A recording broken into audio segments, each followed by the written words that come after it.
Welcome back. Welcome back, everybody. Thanks very much indeed for joining us. I'm delighted to welcome you to this second session of our deep dive. In this second session of our deep dive, we're turning our attention to exchanges and clearing venues, these core infrastructures of financial markets and indeed of the global banking system have really quite specific challenges. They are regulators, they're key sources of market data, key sources of credit and clearing, and that throws up particular challenges of maintaining uptime and recovery of trades and market data where there are outages. So there are really specific quality maintenance challenges for our colleagues in the infrastructure world. On today's panel, I am delighted to welcome Guchhait, who is the Director of Quality Assurance and Test Management for Nasdaq. Nasdaq has multiple components, and Deep will explain momentarily his role and involvement. Richard Metcalfe is the Head of Regulatory Affairs at the World Federation of Exchanges, and Dane Jorgensen is responsible for test data management at the London Stock Exchange Group, which is, of course, now includes the former Reuters, former Refinitiv business. So that's a very large set of market data to be sitting on top of. So I'm going to start our conversation by asking each of our panelists where they come from on looking at these challenges, what specific challenges of maintaining quality and ensuring quality standards they see in the light of their particular role. And I'm going to throw that question, first of all, over to you, Deep. You have a particular role at Nasdaq, and you are responsible not only for software in use at Nasdaq, but for software in use in many other environments. So perhaps you can explain the challenges that you see in that context. Thank you, Justine. Good morning, good afternoon, and good evening, everyone. This is Sudeepta, and you can call me Deep. And I'm taking care of the product QA engineering in Nasdaq, especially for the post-trade platform. The kind of challenges which we go through in the product life cycle starts from the first stage of requirements design, designing the requirements with our customers and getting a sign-off, and then also matching them up to the regulatory board. So we do have the vanilla product, but when it comes to a customer-specific requirement, then we need to catch up with the regulatory board of the respective customer, matching up the functionalities with the gateways, the different gateways we have for price collection, and also the APIs. So we are, these days, we are actually getting the blockchain APIs to be implemented within the product. And towards the end of the delivery, we also need to make sure that we maintain a complete resiliency throughout the production zone. It shouldn't happen that our system is broken or the market gets closed because of some buggy code. And also we need to make sure that the software upgrades whenever it happens because of some service release or maybe bringing in new functionalities, the reliability of the system stays together and it doesn't break. So all these are different challenges which we go throughout the product life cycle, start from the maintenance and then the regression base as well. So we are actually doing a lot of QA when the product gets developed. We start with in-sprint functional testing to the non-functional testing, getting the failovers and low latency network connections test, etc. Also, sometimes we do follow the MBT, the model-based testing, so that we can mimic the same behavior as that of our customer's pattern. The other challenge is majorly with the business requirements, the business configurations which our customer have.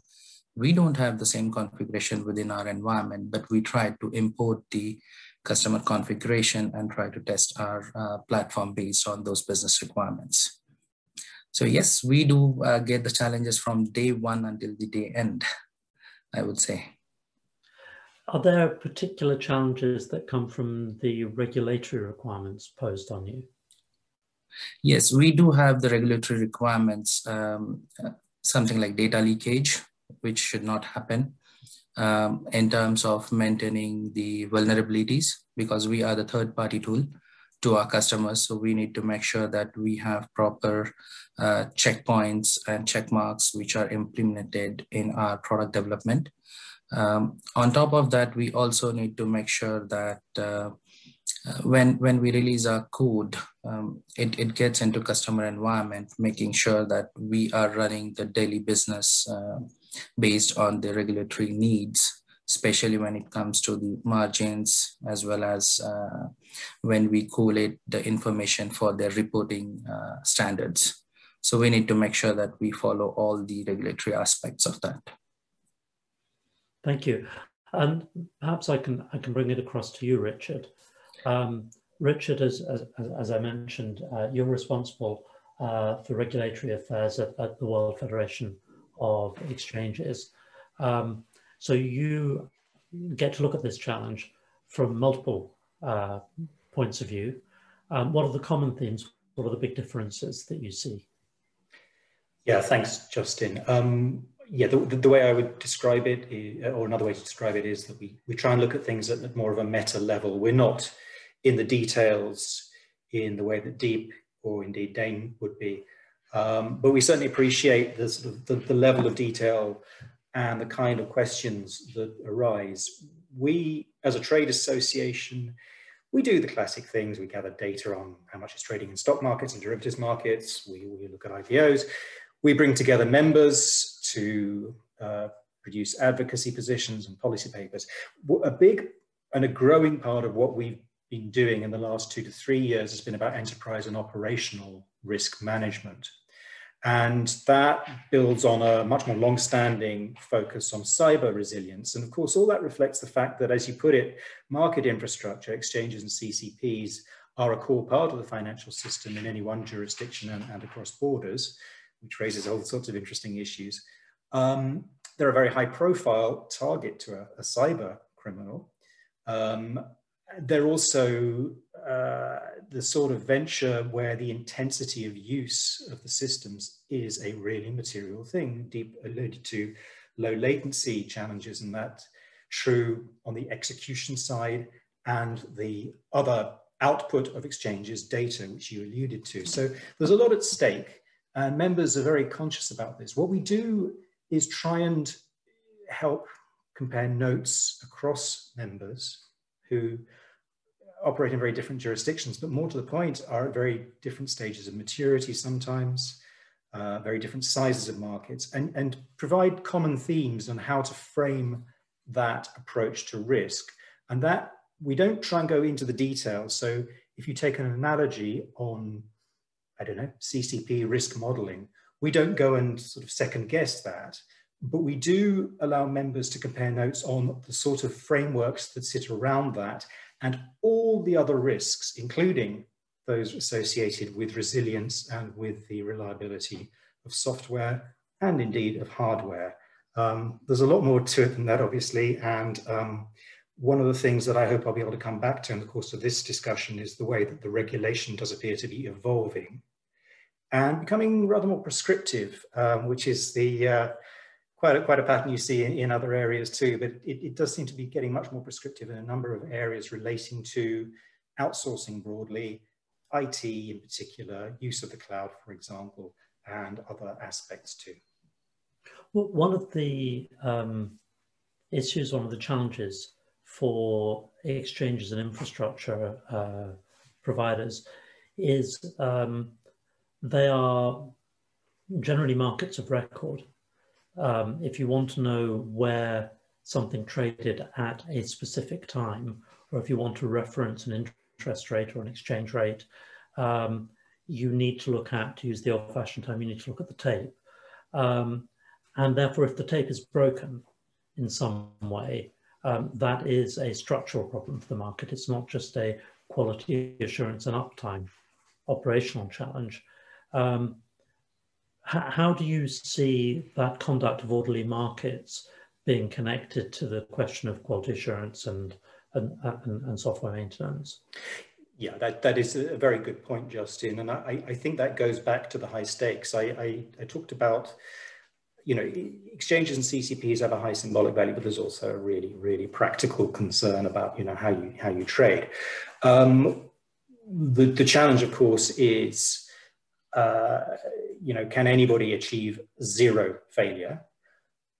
So some of the things that flow from that are, whilst you strive to do that and you make sure that your functional as well as your non-functional testing is on point, and you have the right procedures to identify the issue without assuming that it's always going to be the same type of issue. And then have a good procedure for working out what you do next. You have that flexibility built in. I think that's quite an important knock-on consequence.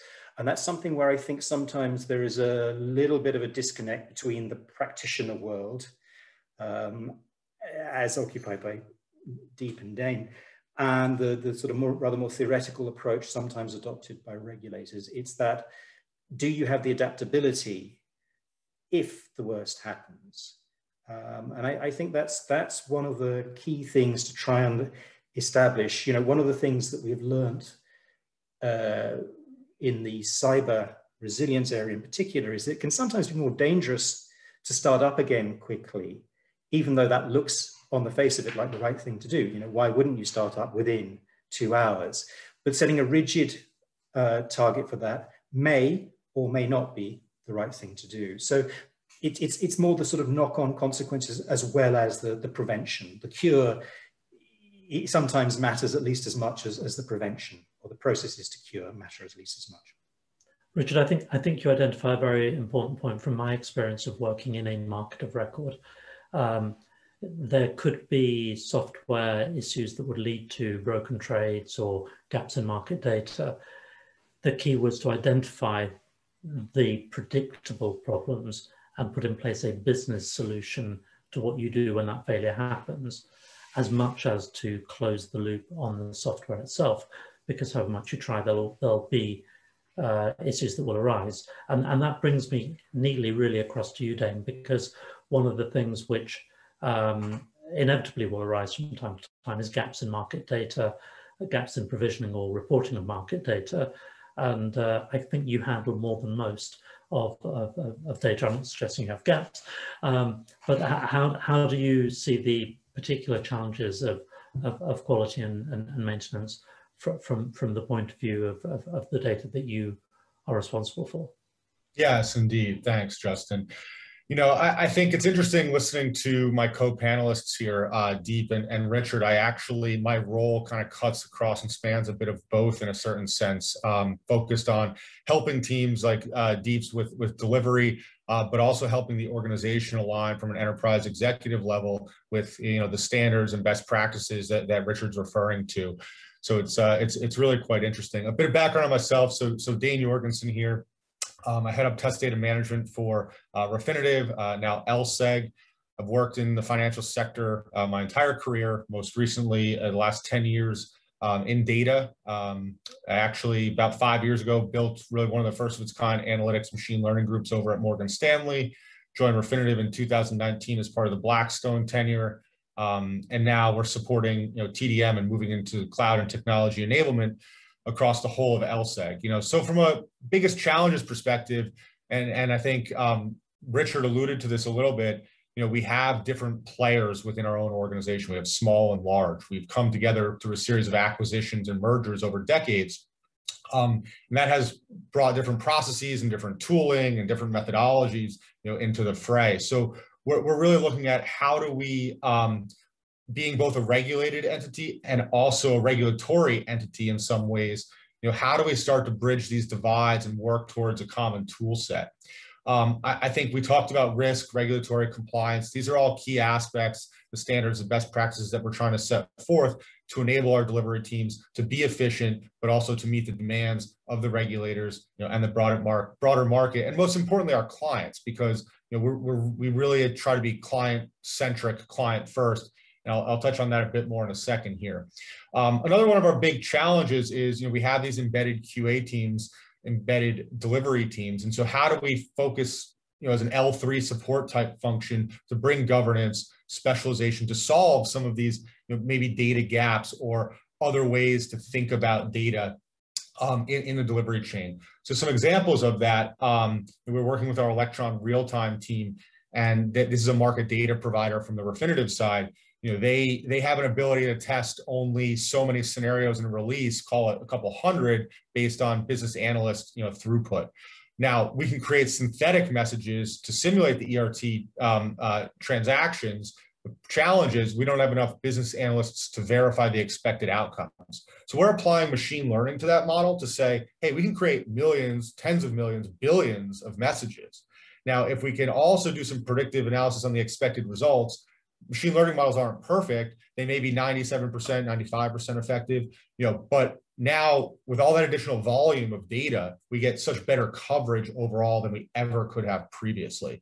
So it's a really interesting time to bring these nascent technologies into the data space and say, how can we solve some of these fundamental issues that have plagued exchanges and regulatory bodies, for decades? And then on the other side, you have London Clearing House, and you have the MCCP platform, multi-channel clearing platform. And these are areas where PII and data sensitivity is key. So enabling a standardized data masking approach that is nearly impossible to crack or revert, but also usable across, again, all those large and small applications within our organization is one of the keys moving forward. And you'd think that at this point we'd have all of this buttoned up, but there are challenges. There are ongoing maintenance issues. There are sometimes, I don't want to call them bad actors, but maybe you have resources who make a mistake, and you have to make sure that you're keeping up for that, and you're protecting the interest of your business, but also the business of your clients. And I mentioned that client-centric approach. So the last thing I'll mention, this is on the London Clearing House side. One of the things that we're thinking of with this synthetic data is how do we package that and make it available to our clients so they can test with the same data models that we're building. We bring the expertise, but we enable them to have the same coverage that we have in our testing, because we need that harmony. If the client can't do their transaction, then it doesn't benefit us. It's this mutually beneficial relationship that we need to continue and maintain if we both want to be profitable and successful in this space.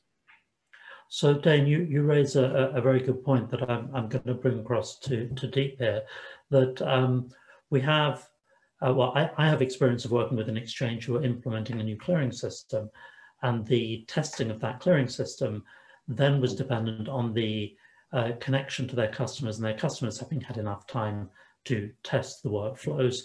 So you had an articulation of, let's say, immature testing into immature testing in order for everybody to be ready to go live, and inevitably go live got pushed back. We've had an interesting question from George Varghese, I think I'm right in saying at Charles Schwab, which is asking whether it picks up on Dane's point about sharing packages of data to test against.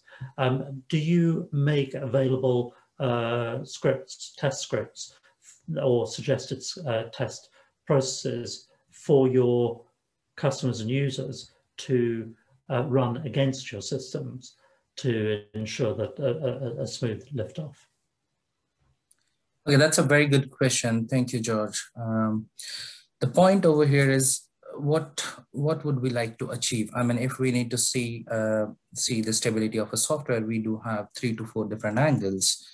So do we need to just test the requirements? If we say yes, then we do have some automated scripts, which we can share to our customer. But I think we have just given it to a couple of our customers who have the same capability to run our automation scripts, because our automation scripts are developed in-house, and we don't use any market standard automation tools like ALM or UFT or Selenium. What we have is our own Omnet protocol based automation scripts, the actor scripts, and then we do have twin test, we do have reliable scripts. So those scripts, we can give it to our customer, but provided that customers should have the same capabilities to execute them in their environment. So yeah, I mean, it is shareable. It's not that we can't share. Of course, we need to just write up a contract and we just need to share with them. But again, it depends on what kind of coverage are we looking for, because our automation scripts will only provide the coverage based on the way we have written the requirements, not basically the business scenario which your production system will have.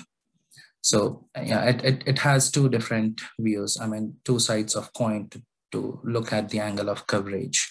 But what we do is we do provide our own confidence level wherein we would like to achieve that our product should make some minimum regression criteria to make sure that our product is stable before it gets into the customer location or customer production environment.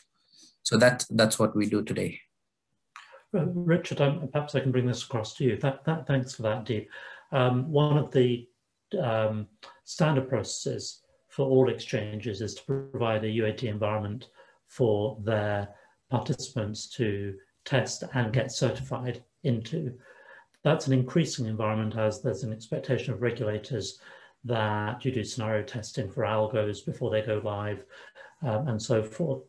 Are you seeing exchanges providing a wider range of prepackaged test scenarios that they expect their users and their participants to apply? And is that something that's useful? Is that something we need to learn more about? I think that probably goes back to what I was saying earlier about the diversity of membership. You know, some will be doing that a lot more than others. It's kind of a horses for courses kind of question, I think. But I wouldn't be surprised to see more of it, not least because there is increasing prescription from the regulators.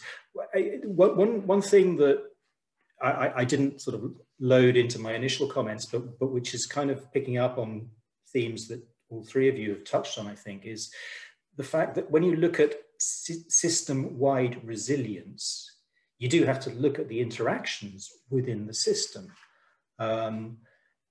So if you look at what happened during what we can call the COVID markets, there was this intense surge of volumes. Now, in a few instances that I can think of, the issues occurred with brokers. There were issues around the time it took to process give-ups within their system, which is quite an important thing in various asset classes. You saw interesting issues around allocations where an asset manager trades on behalf of a number of different funds at once, a number of different asset owners, but then the allocations get held up. Those sorts of things can have a huge impact on performance and sometimes get mixed up with how the software functions or indeed how the hardware might be functioning. But that broader point about us all being in this together, whilst each having distinct responsibilities for bits of the chain, is I think a crucial one. And it's certainly one that we're trying to pay a lot of attention to. There was a phase last year where there appeared to be the beginnings of some finger pointing saying, oh, it's this, that, or the other bit of the system that's the problem. No, the system is the system as a whole. And I think that it's going to be useful for all parties to work together as much as possible to identify the standards, to identify the expectations.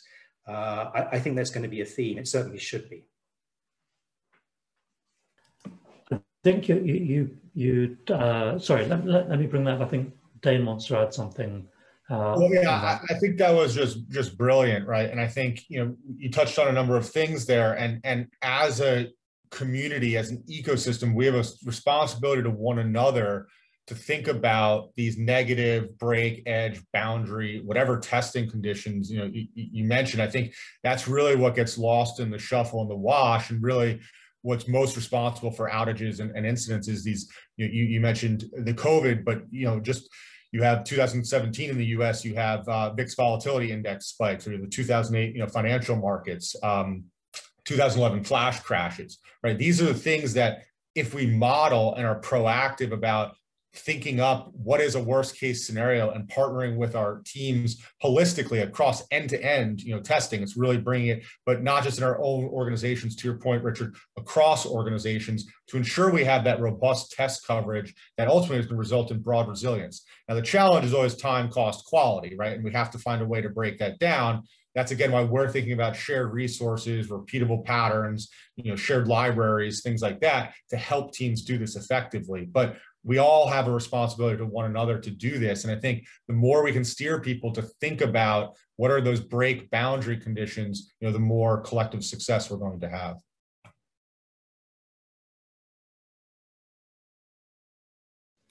One of the issues that gets raised, in fact, that Richard touched on a moment ago, is you talked about the challenges where give-ups take place, and maybe I think you're alluding to the fact that if the give-up process doesn't run with the same smoothness, then the correct credit availability in the system could be a consequence. You talked about allocations, where again variations of the same thing could apply. As we're seeing, and Deep, you mentioned this earlier, that people are starting to use blockchain, particularly post-trade blockchain processes. Is that introducing unexpected latency that you have to build in some kind of tolerance for, because the credit reporting may not be sufficiently real time for the speed of making bargains, as it were? Yeah, it is actually. It is. Bringing a lot of performance issues, but at the same time, we also need to make sure. And one of the point which Richard brought in is about the zero failure. And basically, whenever we do the upgrades, at that time, we need to do a lot of non-functional testing to make sure that we don't break up our system once it goes into the production. So our non-functional testing should be at a very optimal standard. When we can't just test something which is not equivalent to the production like. Rather, what we do is we are trying to bump up our load up to 2 times what the customer is asking for. So we do a lot of code optimization. And in fact, one of our customer has requested for the larger volume, and they are from Middle East. So they have requested for IPOs. Whenever the IPOs get released, and then you can see a spike, a shoot up in the market trend. So during that time, it is very much important for us to get the resiliency intact. What you're referring to there, Deep, is the resiliency to cope with a high volume of messages and the high speed of messages. I'm wondering whether there's almost a new problem emerging at the other end of the scale, which is somebody does a trade, the slower report back of the credit update that may follow from that than the system is used to expecting may mean that the slower information could be the cause of the problem. Is that yes, it could be. Yes, we have actually got these kind of issues in production, wherein the trading system is not from Nasdaq, but rather the post-trade platform is from Nasdaq. So obviously, the integration of both the systems, they need to be hand in hand. And sometimes it happens, yes, the post-trade systems, they are not getting the equal amount of data from upstreams, and that leads to a failure. Yes, we do. We do get these kind of issues, and that's where we need a standard operating procedure to make sure that we deal with these kind of sequences if it happens. I would imagine those sequencing issues, Dane, would also arise in terms of market data capture and reporting, especially where I presume a lot of your customers are integrating your market data with other sources of market data. And sequencing correctly is rather critical to interpreting the data. Indeed. Challenges you have to address. Indeed. Well, actually, you touched on something earlier about the UAT environments that we have to make available to our customers. And I think one of the big challenges that we've historically had is they're definitely not as technically robust as our production environments. So exposing some of these racing conditions can be quite difficult. I'll go back to the need to make this a collective challenge of how do we partner with our clients to do effective testing, whether it be in UAT, redesigning the environments, maybe it has to do with test design to get it to fit within the cost requirements of that UAT environment, or sometimes, and we've actually done this for big European clients, UBS in particular, we actually test in production sometimes. Sometimes we have A and B rails, so we can do that, in a mitigated manner. And there are other methods doing that too. It's not our first start. We don't like testing in production. This is a quality, panel. So I want to make that clear. But many times that is the only option we have. And so we look at this succession of testing cycles where we can start relatively left in a lower risk environment. We squeeze out as much risk through each cycle as we can, so that when we do get to that juncture, it's more about crossing our T's and dotting our I's and just buttoning it up and saying, you know what, yes, we did in fact hit those rates. We are seeing the right sequencing of messages, and everything looks hunky-dory before fully signing off and making that generally available. So I think more and more, and I mentioned, we have different exchanges all over the world. So some of our Indian exchanges are going to operate much differently than London Clearing House, for instance, right? And we have to treat those each a bit differently, and they're going to have different resources based on how much funding they each have. But I think in each area we're able to strike a nice balance that gives us that risk mitigation that both Deep and Rich referred to. But sometimes it just has to come from that sequential series of test events through higher environments. Thanks, Dane. And Richard, you wanted to contribute something here. Yeah, I was just going to come in and make what is perhaps an obvious point, that although it is true that being on top of what is happening is important for risk management, perhaps particularly within the brokerages, but I guess also to some extent within the clearing world. But there was a lot of noise after the GameStop phenomenon about how the market really needed to move to T0 settlement, instantaneous in DLT style. And we stopped and thought about that for a bit and spoke with some members, and they said, well, not necessarily, because that means you've got to line up all the rest of the ducks in the system. And I'm not sure that the demand is necessarily there to do that. It's great that you can go online and buy your digital currency of choice or whatever it might be, and it settles more or less instantaneously. It might be 10 minutes or it might be 10 seconds. But there are huge efficiencies in the way that clearing works. So I don't think it's necessarily the same business use case question that you're addressing as when you want to be able to trade, which is the very sharp end of the business, where it matters particularly to market makers to get that quality data, because that's what they turn into profits, which is why they get charged for it. So just as we come towards the end of our session, I'm going to just throw one last challenge to our panelists kindly, which is what would be the priority area for setting global standards? The panel is focused on how do we get global standards for quality. We've had some suggestions about sharing scripts and considering what the business solutions are to problems that will inevitably arise. But perhaps, Deep, I can come to you first. And where would you be looking for emerging global standards around quality?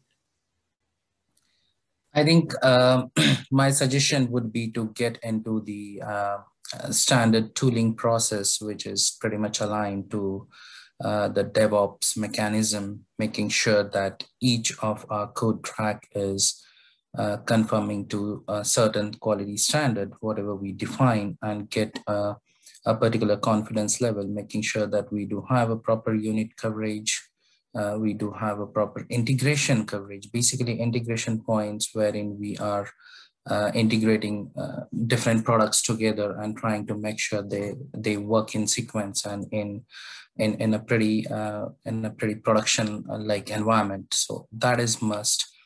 The couple of challenges which I have seen while developing our product is basically getting the customer-like data, the customer-like configurations, whatever they have for their own on instruments, on bonds, and then FX markets, etc.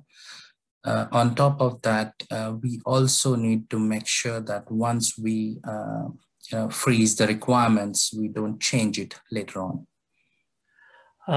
We have very few seconds left, but Richard, any quick thoughts on that? I think you're on mute, Richard. That's better. Sorry, using up special precious seconds. Yeah, the danger is you can get too prescriptive. So I would emphasize, without disagreeing with Deep, I would emphasize the outcomes. You know, your use of the cloud, yeah, should be subject to checks and balances and, you know, contractual provisions and what have you. But what does it deliver? That's the key question, I think. Outcomes. And Dane, two words, maybe. Yeah. In terms of global testing standards, you know, obviously forums like this, I think IEEE, you have Wall Street Cloud and data working groups, and obviously you have government and regulatory have a responsibility here as well. So I'd put the onus on all four of those areas. Thank you. Thank you very much to our panelists.